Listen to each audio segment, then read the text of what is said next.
Hello brothers and sisters, welcome back again sa ating sharing for bread of God. In the name of the Father, and to the Son, and to the Holy Spirit. Amen.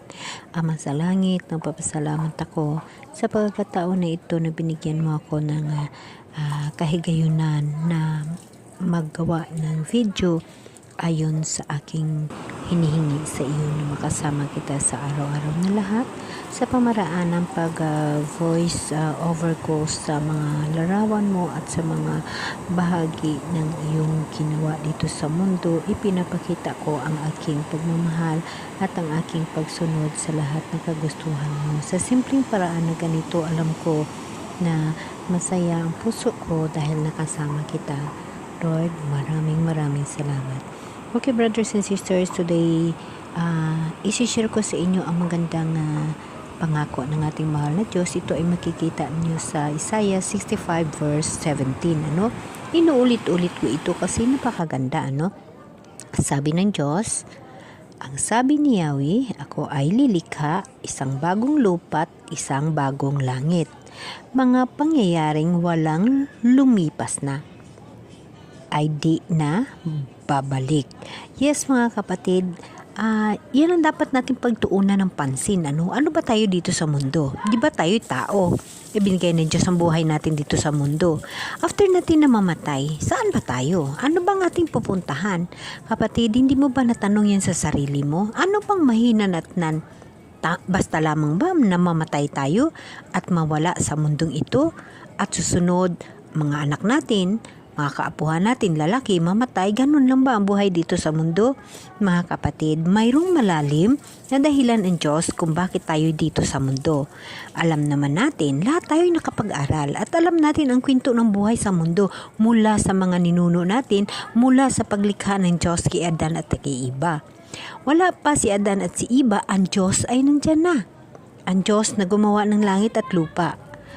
Alam nyo, brothers and sisters, pag tayo'y nanampalataya ay hindi tinatawag na hindi totoong nanampalataya sa Diyos, parang ginagawa lang natin ng kwento ang buhay. Pero sa katunayan, sa ikalaliman ng ating buhay, mayroong buhay na walang hanggan at mayroong kamatayan sa pangalawang kamatayan. Ano ba yung pangalawang kamatayan? Diba tayo dito sa mundo, mamatay tayo? Yun ang sa pagkaalam natin, mamatay tayo. After that, ano mangyayari sa buhay natin? Kapatid, hindi mo ba napaghandaan ang buhay na yan? Alam mo ba kapatid, na pag tayo'y mamatay, mayroon tayong dalawang pupuntahan.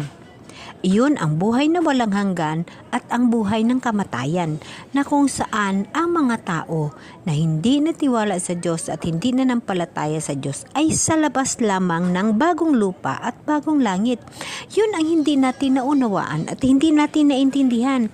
Lahat tayo nag-iisip lamang na mamamatay tayo. Wala namang taong bumabato sa mundo kundi mamatay. Ngunit ang tanong, saan ka?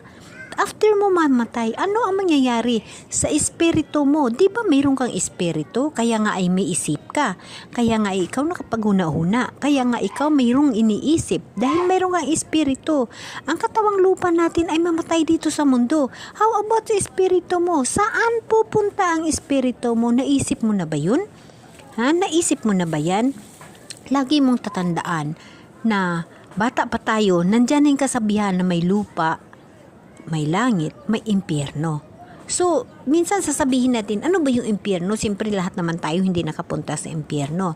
Pero mayroon tayong mga kapatid na mayroong karunungan na ibinigay ng Diyos upang ipagpaalam sa atin ang mga bagay ukol sa buhay na walang hanggan at sa pangalawang kamatayan. Kapatid, pag magkaroon ka ng pangalawang kamatayan, namatay ka dito sa mundo, ililibing ka. Dalhin ka ng pamilya mo sa sementeryo. After that, how about sa kaluluwa mo? Darating ang araw na ang Diyos ay maghukom.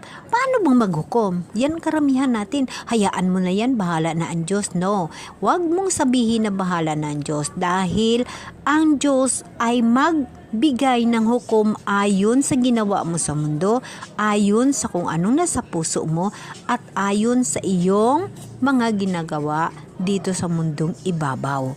Lagi mong tatandaan kapatid, lahat ho tayo ay makasalanan. Huwag mong isipin ang kasalanan mo. Ang isipin mo kung kailan ka manumbalik sa mahal na Diyos. Napakahirap unawain, tao tayo dito sa mundo. Mamamatay tayo. Ililibing tayo ng pamilya natin. Pagkatapos iiwanan tayo sa sementeryo, katawang lupa lang ho yun. Kagaya ni Jesus Christ noong pinamatay sa krus. Ipinako sa krus na matay, inilubong siya, tinakipan ng bato. Ngunit, nagbangon si Jesus Christ. Siya ho ang unang saksi na ang namatay ay muling mabuhay. Kaya nga, ayon dito sa Isaiah 65, verse 17, ang sabi ng Diyos, ako ay lilikha isang bagong lupa't isang bagong langit, mga pangyayaring pawang lumipas na ay di na mababalik. Dahil mayroon ho tayong pangalawang buhay. Sa paghukom ng ating mahal na Diyos, sa isang iglap lamang, ang mundong ito ay magunaw. Magugunaw ito at darating ang araw na maghukom siya sa mga buhay at mga patay. So, doon mag-create si Jesus ng bagong Jerusalem, ng bagong langit at ang bagong lupa na kung saan ang mga lumipas ay hindi na babalik. Hindi na babalik ho yun mga kapatid. Lahat na nandoon sa bagong langit at ang bagong lupa ay pinili ng Diyos. Ang hindi mga pinili ng Diyos, yun ho ang nasalabas lamang at hindi ho makapasok sa bagong langit at bagong lupa. Kaya dapat natin laging tatandaan kapatid na ang Bible kailangan natin bigyan ng pansin para malalaman natin kung anong dapat natin gagawin pagdating ng araw. Papayag ka lang ba na mamatay tayo dito sa mundo? Ililibing tayo ng pamilya natin. Pagkatapos, iiwanan tayo sa libingan. Yes, katawan lang ho natin yun. Magiging alikabok, uwi tayo sa alikabok dahil alikabok lang ho tayo. Iging create tayo ng mahal na Diyos sa pamaraan ng alikabok. At nandoon si Adan at si Eva. At simula doon, isa lang ang ating pinagmulan. Si Adan at si Eva. Kaya lahat tayo dito sa mundo ay magkakapatid. Lagi mong tatandaan kapatid na ang tao sa mundo ay nilikha ng Diyos sa pamaraan ng alikabok. Mamatay tayo sa alikabok tayo uuwi. Ngunit mayroon ho tayong espiritu. Mayroon ho tayong kaluluwa. At mayroon tayong espiritu na ibinigay ng Diyos na kung saan yun ho ang ating daan upang makasama natin ang Diyos. Kaya nga mayroon tayong espiritu dahil si Jesus Christ, Spirit. Kung ikaw ho ay nanampalataya sa Kanya, makausap mo siya sa pamaraan ng Espiritu Santo at sa pamagitan ng puso mo at isipan. Yun ho ang katotohanan ng ating buhay. Lagi natin tatandaan na pagdating ng araw, maglikha ang mahal na Diyos sa Kanyang paghukom ng bagong lupa't at bagong langit at ang lahat ng mga pangyayari ay lumipas na, ay hindi na babalik.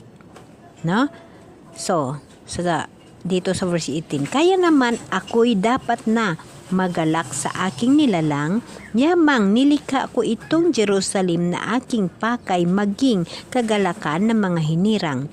Ako mismo'y nagagalak dahil sa Jerusalem at sa kanyang mamamayan.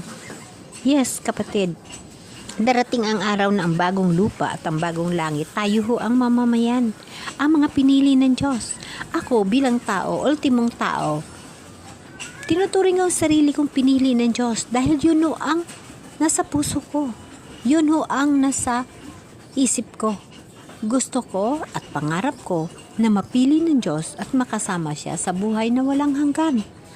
Depende sa iyong panampalataya at sa pagtitiwala ang relasyon mo sa Diyos. Kapatid, nasa sayo ang pagpili kung ano ka ugnay ng sarili mo sa mahal na Diyos. Ano ba ang relasyon mo sa mahal na Diyos?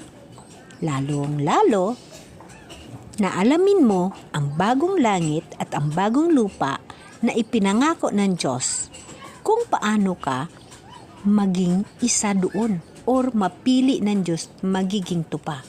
Amen? Amen.